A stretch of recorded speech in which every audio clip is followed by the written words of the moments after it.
Hello प्यारे बच्चों, कैसे हैं आप सब। अब तक मैंने आप लोगों को इस चैप्टर की बहुत सारी वीडियोस दे दी है। मैंने आपको चैप्टर एट अ ग्लैंस भी दे दिया, मैंने चैप्टर का full line to line explanation भी दिया, मैंने इस चैप्टर का सारांश भी देने के लिए ये वीडियो बना लिया है। अब इस वीडियो के जरिए आप लोगों को सारांश पता लग जाएगा इस पार्ट में था क्या। पूरे पार्ट को पढ़ने में मैंने आपको दो वीडियोस प्रोवाइड की। एक वीडियो 1 घंटे 24-25 मिनट की थी काइंड ऑफ, और दूसरी वीडियो लगभग 40 मिनट की। यानी इस पूरे पाठ को देखा जाए तो 2 घंटे में कवर किया मैंने। अगर आपके स्कूल में 40 मिनट का पीरियड होता है और टीचर लगातार पढ़ाता है तो भी आपको इसको कवर करने में स्कूल में लगभग 1 हफ्ता लग जाएगा। और वैसे टीचर आपको मुश्किल से 2 पेजेस एक दिन में पढ़ाते हैं तो लगभग आपका ये चैप्टर 10 दिन में कंप्लीट होने वाला है। तो अगर आप जल्दी करना चाहते हैं तो वीडियो को विदाउट स्किपिंग फटाफट कर डालिए। जो भी वीडियोस प्रोवाइड करता हूं आपसे मिस ना हो तो बेल आइकन को प्रेस जरूर कर देना। हम बात करेंगे बेटा आज सारांश के बारे में। सारांश मतलब होता है कि पूरा पाठ हमने पढ़ा, निचोड़ क्या निकला। तो चलो चैप्टर को निचोड़ते हैं, सारांश निकालते हैं, समझते हैं शॉर्ट समराइज फॉर्म में। संपूर्ण भारत में लोग विविध प्रकार का आहार लेते हैं।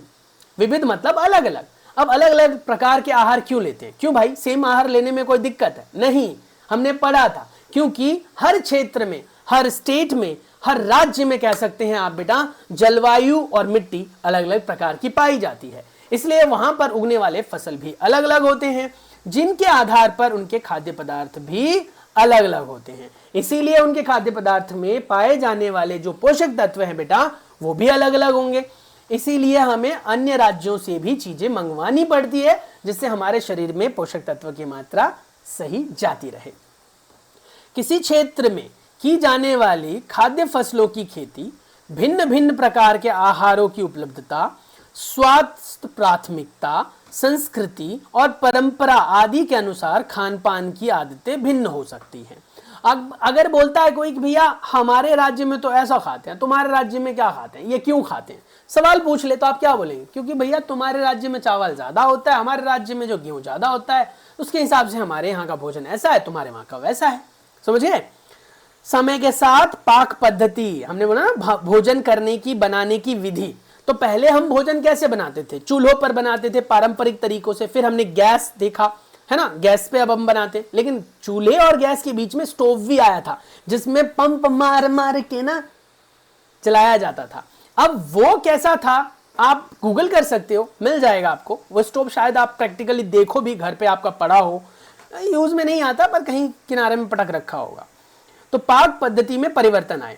पाक पद्धति अलग अलग प्रकार की होती है बेटा। कोई चीजों को बनाते वक्त भूनता है, कोई छानता है, कोई तलता है, कोई कच्चा भी खाता है कुछ, है ना।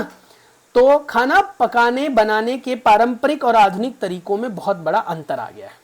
ये क्यों आया है? विज्ञान की तरक्की की वजह से। आहार हमें ऊर्जा प्रदान करता है, हमारे शरीर को वृद्धि देता है, विकास करने में सहायक होता है, रोगों से लड़ने में ताकत देता है, हमारे स्वास्थ्य को बनाए रखने में मदद करता है और रोगों से बचाता है। हमारे आहार में प्रमुख पोषक तत्व होते हैं कार्बोहाइड्रेट जिससे ऊर्जा मिलती है, वसा जिससे ऊर्जा मिलती है उस समय जब हम खाना नहीं खाते हैं, प्रोटीन जिससे हमारे मांसपेशियों को ताकत मिलती है, विटामिन रोगों से लड़ने की ताकत मिलती है, हड्डियों में जान के लिए या मांसपेशियों में जान के लिए या सही तरीके से शरीर को सुचारू रूप से कार्य करने के लिए खनिज की आवश्यकता होती है। इसके अतिरिक्त हमारे शरीर को आहारीय रेशे चाहिए जिससे कि हम मल अच्छी तरीके से त्याग सकें, जल चाहिए जिससे कि हमारे शरीर के अंदर पोषक पदार्थ सही तरीके से अवशोषित हो सके और हमारे शरीर से मल को हम ढंग से निकाल सकें। कार्बोहाइड्रेट और वसा प्राथमिक ऊर्जा के स्रोत होते हैं, जबकि प्रोटीन जो है शरीर वर्धक पोषक तत्व है। विटामिन और खनिज हमारे शरीर को मजबूत बनाते हैं, हमें संक्रमण वाले रोगों से बचाते हैं और स्वस्थ रखने में मदद करते हैं। संतुलित आहार उचित मात्रा में सभी अनिवार्य पोषक तत्वों को प्रदान करना है शरीर को।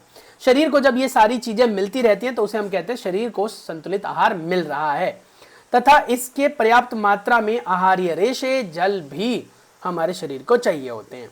लंबे समय तक अगर हमारे शरीर में आहार एक ही प्रकार का जाता रहे तो किसी विशेष प्रकार के पोषक की कमी हो जाती है और इससे विकार उत्पन्न होते हैं जिससे जो रोग होते हैं उन्हें हम अभावजन्य रोग कहते हैं।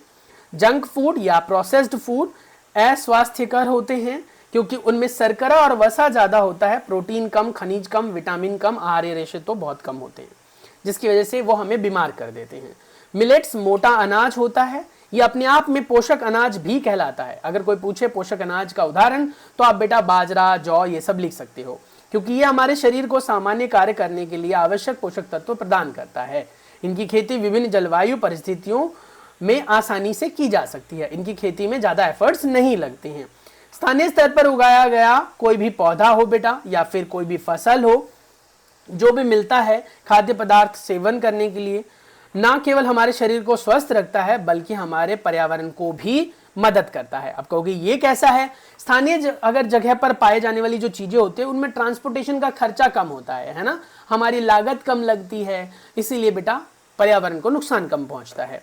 किसी खाद्य पदार्थ द्वारा उसके उत्पादन के स्थान से उपभोक्ता तक तय की गई दूरी को खाद्य मील कहते हैं। ये खाद्य मील की परिभाषा में मैंने आपको पहले भी बोला था और ये जरूरी है, इंपॉर्टेंट डेफिनेशन है बेटा, ये आपके टीचर जब आपको कराएंगे तो बेटा ध्यान रखना।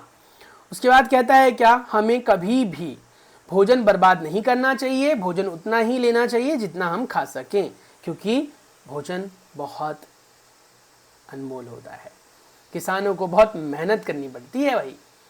आइए और अधिक सीखें, निम्नलिखित में से असंगत को चुनें, कारण बताएं, भारत में पारंपरिक और आधुनिक पाक पद्धति में तुलना करते हुए चर्चा करें। शिक्षक का कहना है कि अच्छा आहार औषधि के रूप में कार्य करता है, कैसे? इन सभी सवालों के जवाब अगली वीडियो में मैं आप लोगों के साथ शेयर करूंगा। बाकी मिलते हैं नेक्स्ट वीडियो में, तब तक के लिए अपना बहुत सारा ख्याल रखें। Stay tune, take care, bye bye. अब तक हमने जितनी भी वीडियोस ली काफी हद तक सीख चुके होंगे बेटा। ये अपने आप में प्रश्न उत्तर हैं जिनको अगर आप चाहते हैं कि आप तक पहुंचे तो बेटा चैनल को सब्सक्राइब कर लो। Stay tune, take care, bye bye.